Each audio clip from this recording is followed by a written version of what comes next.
यार ने जलवा करना है और ये बगैर गुस्ल के मुस्तफा का दीदार न करता फिर।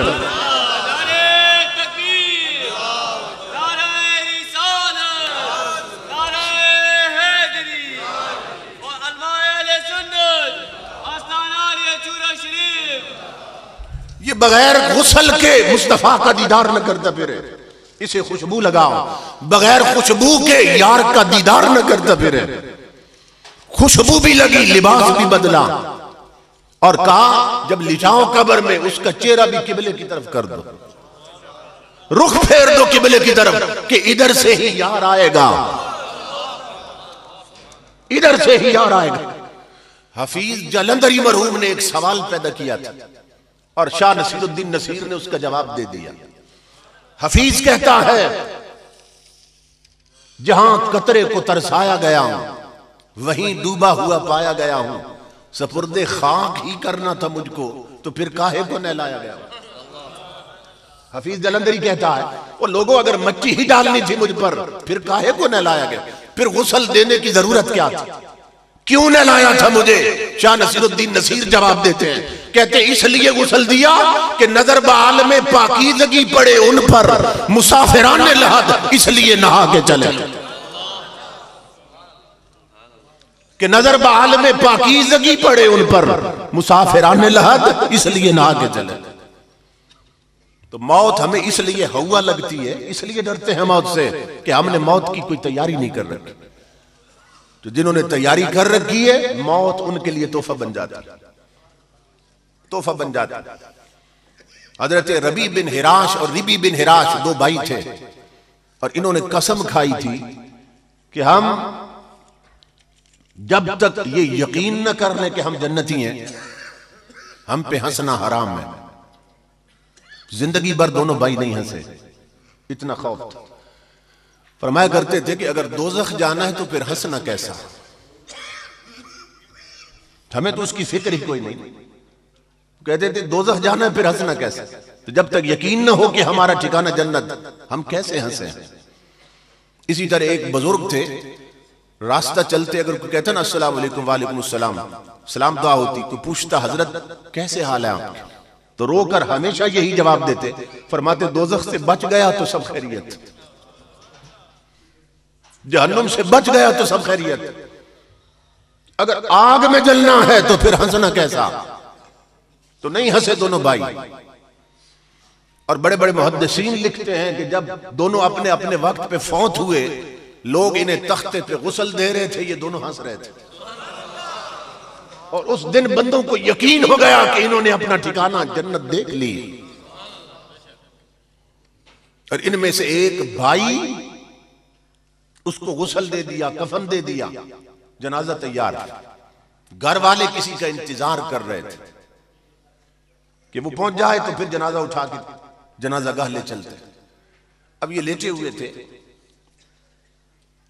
कफन पहना है, गुस्ल दिया जा चुका, इन्होंने क्या किया, अपने चेहरे से खुद कपड़ा हटा दिया, अपनी आंखें खोली और घर वालों को कहा, फरमाया घर वालों किसी बंदे का इंतजार न करो, मेरा जनाजा क्यों लेट कर रहे हो, इसलिए कि जनाजा गाह में मदीने से मुस्तफा मेरा जनाजा पढ़ने तशरीफ लाए हुए हैं। ये वो लोग हैं जिनके लिए मौत तोहफा बनती है, कि जिनके जनाजों में ताजदारे कायनात शरीक होते हैं। अल्लाह अकबर। और इमामुल अंबिया के उलामो ये तो बाद के लोग हैं जिनके जनाजों में शरीक होते हैं। और अगर सिद्दीक़ अकबर जैसा फौत हो तो उसके दफन में भी मुस्तफा शरीक होते हैं। नक्शबंदियों के इमाम सैयदना सिद्दीक़ अकबर रज़ियल्लाहु ताला फौत होने लगे, हजरत अली अल मुर्तजा को बुलाया और इस रिवायत के रावी अली अल मुर्तजा हैं।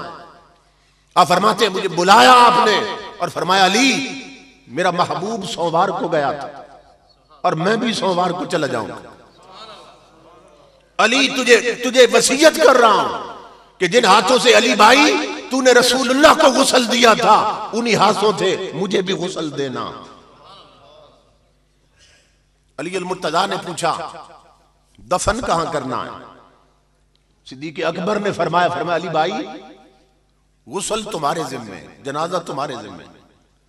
और ऐसा करना, जनाजा पढ़ा के उठाकर मेरी जनाजे ताजदारे कायनात के दरवाजे के सामने ले जाना और वहां जाके अर्ज करना, ताजदारे कायनात वो गार वाला यार आ गया और आपके पहलू में दफन होने की इजाजत चाहता। हजरत अली रिवायत करते हैं कि सिद्दीक अकबर ने यह नहीं फरमाया दरवाजा खुद खोलना, कहा सिर्फ आवाज देना तुम्हारा काम है, अगर दरवाजा खुद खुल जाए तो मुझे हुजूर के पहलू में दफन कर देना, क्योंकि दरवाजा खुद खुलना इस बात की अलामत होगी कि हुजूर खुद चाहते हैं, क्योंकि वो दरवाजा तुम नहीं खोलोगे, वो रसूल खोलेंगे। अली मुर्तजा रिवायत करते हमने जनाजा पढ़ाया और जब जनाजा उठाकर रोजे के सामने ले गए और मेरे ये लफ्ज़ अभी पूरे नहीं हुए थे, आका गुलाम आया है, गार वाला साथी, और पहलू में दफन होने की इजाजत चाहता है। अली मुर्तजा कहते हैं अल्लाह की इज्जत की कसम लोगों, दरवाजा खुद खुला, दरवाजा खुद खुला, पीछे हटा, हम अंदर ले गए सिद्दीक अकबर की मैयत, और जब हम उतार रहे थे तो ताजदारे कायनात के हाथ कब्र से निकल आए और आवाज आने लगी, अदखिलुल हबीबा इलल हबीब, जल्दी करो यार को यार के पास लेटा दो।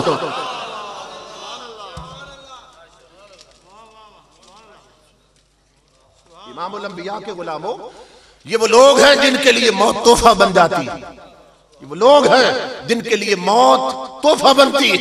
और ताजदारे कायनात जनाजों में भी शरीक होते हैं, ताजदारे कायनात इनके दफन में भी शरीक होते हैं। ये एजाज किसको नसीब हुआ कि ताजदारे कायनात आवाज दे, अदखिलुल हबीबा इलल हबीब, कहा जल्दी करो यार को यार के पास लिटा दो।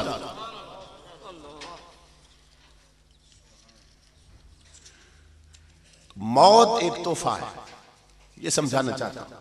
हम डरते इसलिए हैं कि हमने तैयारी कोई नहीं कर रखी, और ये जो कंसेप्ट है ना, ये तसव्वुर कि मौत अचानक आती है, ये भी समझ लें कि मौत हम जैसों को अचानक आती है, अल्लाह के वली को मौत अचानक आ ही नहीं सकती, याद रखें। हम जैसों को मौत अचानक आती है, कैसे कि हमने तैयारी कोई नहीं की, उसके लिए तैयार ही नहीं थे, आई और ले गई तो अचानक आई ना। तो हम जैसे हम गाफिल लोग हैं, गफलत में आई मौत और ले गई, तो हमें तो अचानक आई। और वो अल्लाह का बंदा जो बचपन से बुढ़ापे तक उसकी कभी नमाज नहीं छूटी, उसकी कभी तिलावत कुरान मिस नहीं हुई, फर्ज रोजे तो अलग रहे, नफली भी रखता रहा, ये किसके लिए तैयारी कर रहा था? वो इसी मरहले के लिए तो तैयारी कर रहा था, और ये तो जिंदगी भर तैयारी करता रहा इसी के लिए, तो इसे मौत अचानक आई कैसे? इसे नहीं आ सकती जो तैयारी कर रहा है, हम जैसों को आती है जो गफलत में डूबे हुए हैं। तो तुम मौत की तैयारी कर, वलियों के उर्स में आने वालों, औलिया के आस्थानों पे आने वालों, यही मकसद है इन आराज का कि हमें फिक्र लग जाए कि हमने जीना कैसे है, और फिक्र लग जाए फिर मरना कैसे है। मौत मिटाने नहीं आती, और बुलंद करने आती, और बुलंद कर देती। इसलिए ये कॉमन सेंस की बात है कि जब जिंदगी एक जैसी नहीं सबकी, यानी किरदार एक जैसा नहीं, तो मौत तो नतीजा है, तो फिर नतीजा एक जैसा कैसे होगा? कोई फेल होगा, कोई पास हो जाएगा। कब्र में इम्तिहान है, 3 सवाल होते हैं, आप जानते हैं, सुनते रहते हैं। ईमान से बताएं कि इम्तिहान बंदा जब पास कर लेता है तो और तरक्की करता है या और नीचे भेज दिया जाता है? जब पास कर ले तो तरक्की करता है ना। तो कब्र में जब इम्तिहान हो रहा था, सवाल हो रहा था, उस वक्त वो मौजूद था, जिस्म भी सलामत, कफन भी सलामत, जब इम्तिहान दे रहा था। तो अब जब इम्तिहान उसने पास कर लिया और पहचान लिया हुजूर को, तो क्या अब मिटा दिया गया? ये बात अकल में आती कि इम्तिहान में था तो जिस्म भी सलामत था, कफन भी सलामत, और जब इम्तिहान पास कर लिया तो अब उसे मट्टी कर दिया गया। ये अकल की बात। एक दलील दे रहा हूं, ताजदारे कायनात ने फरमाया, आका ने फरमाया, कब्रुल मोमिन रौज़तुम मिन रियाज़िल जन्ना, मोमिन की कब्र जन्नत के बागों में से एक बाग होती है। मोमिन की कब्र क्या है? जन्नत। जन्नत का बाग कहें या जन्नत कह दें, क्योंकि जन्नत का माना ही बाग है। तो मोमिन की कब्र क्या है? जन्नत। ये हुजूर ने फरमाया। ईमान से बताएं, अब जन्नत में जिंदा रहते हैं या मुर्दे रहते हैं? ये जो लोग कहते हैं कि जी मर के मिट्टी में मिल गए, खत्म हो गए, तो उन्हें पूछो, जब हदीस ने कहा इनकी कब्रें जन्नत हैं, तो जन्नत में जिंदा रहते हैं, मुर्दा नहीं रखे जाते। हुजूर सैयदना पीर मेर अली शाह रहमतुल्लाह ताला अलैह से किसी ने सवाल किया कि ये जो बहिश्ती दरवाजा है बाबा फरीद का, तो आप उसके बारे में क्या दलील देते हैं कि क्या उनका दरवाजा बहिश्ती हो सकता है? आपने यही हदीस पढ़ी, फरमाया, हुजूर फरमाते हैं कि जहां मोमिन लेटता है वो कब्र जन्नत। फरमाया, मेरे दोस्त, जिसके लेटने की जगह जन्नत है उसका दरवाजा जन्नत क्यों नहीं हो सकता? ये मतलब ये जिसका घर जन्नत है हदीस की रोशनी में, उसका दरवाजा जन्नत क्यों नहीं हो सकता? अल्लाह हो। तो ये अकीदत ना हो, मोहब्बत ना हो, दिलों में नफरत हो, कदूरत हो, तो फिर ये बातें समझ नहीं आती। और अगर ईमान की हलावत भी नसीब हो, रोशनी भी नसीब हो, तो फिर इंसान समझ सकता है कि मौत क्या शय है। कचोचा शरीफ इंडिया में एक बहुत मशहूर आस्ताना है, कचोचा शरीफ। वहां के एक मजूब बुजुर्ग गुजरे, हजरत शाह फतहुल्लाह अशरफी रहमतुल्लाह ताला अलैह। ये मंगल के दिन फौत हुए थे। बहुत से मुरीद जनाजा उठा के बाजार से गुजरना था, ले जा रहे थे। एक हिंदू औरत दुकान पे बैठी थी। उसने एक मुसलमान को रोका, कहने लगी, ये किसका जनाजा है? वो जे को जिम बोलते हैं। कहने लगी, ये किसका जनाजा है? उन्होंने कहा, हमारे बुजुर्ग अल्लाह के वली हजरत शाह फतहुल्लाह अशरफी का जनाजा है। वो कहने लगी, ये बुजुर्ग थे? उनका बहुत बड़े बुजुर्ग थे। कहने लगी, गजब हो गया, गजब हो गया, बुजुर्ग लोग भी मंगल के रोज मरना शुरू हो गए। ये मंगल का रोज भी कोई बुजुर्गों के मरने का रोज है? बुजुर्ग मरे जुम्मे को, बुजुर्ग मरे जुमरात को, ये मंगल का रोज कोई बुजुर्गों के मरने का रोज? हिंदू औरत ने ये बात की। हजरत शाह फतहुल्लाह अशरफी चारपाई पे उठ के बैठ गए, फरमाया, बेटी तू बता बुजुर्गों को किस रोज मरना चाहिए? फना कैसी बका कैसी जब उसके आंच ना ठहरे। फना कैसी बका कैसी जब उसके आंच ना ठहरे। कभी इस घर में आ निकले, कभी उस घर में जा ठहरे। फना कैसी बका कैसी। ये जमानो मकान, टाइम और स्पेस, ये सारी हदें हमारे लिए, उनके लिए कुछ नहीं है। हजरत जलालुद्दीन बुखारी की मुरीदनी एक मीनार पे चढ़ी, जिस तरह मीनार पाकिस्तान है, मीनार पे एक बदमाश उसके पीछे चढ़ा। अकेली औरत थी, उसने हमला कर दिया। उसने मीनार के ऊपर से छलांग लगा दी। औरत ने इज्जत बचाने के लिए छलांग लगा दी। नीचे जमीन के करीब पहुंची, जलालुद्दीन बुखारी ने हाथों पे ले लिया और जमीन पे खड़ा कर दी। उसने आंखें खोली तो अपना शेख सामने थे। कहने लगी, हजरत आप कैसे आए? फरमाया, बेटी तू आज मीनारा आमदी, मन आज बुखारा आमदे में। तू मीनारे से चली थी, मैं बुखारे से चला था।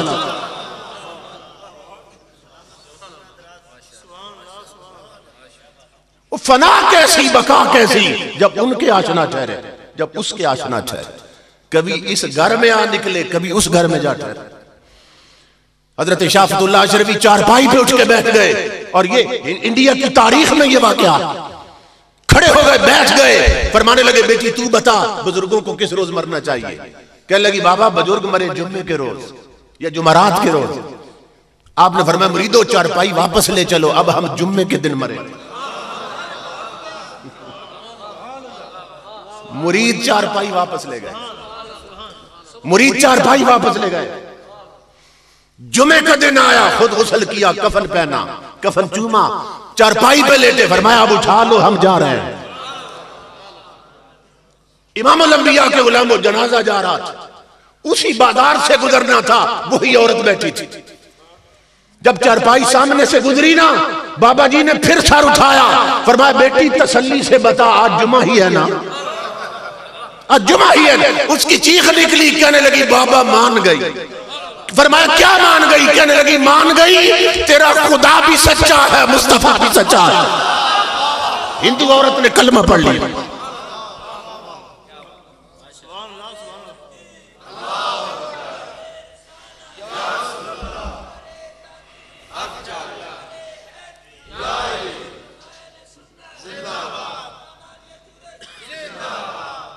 मौत उनके लिए तोहफा है, कब्रें उनकी जन्नत है।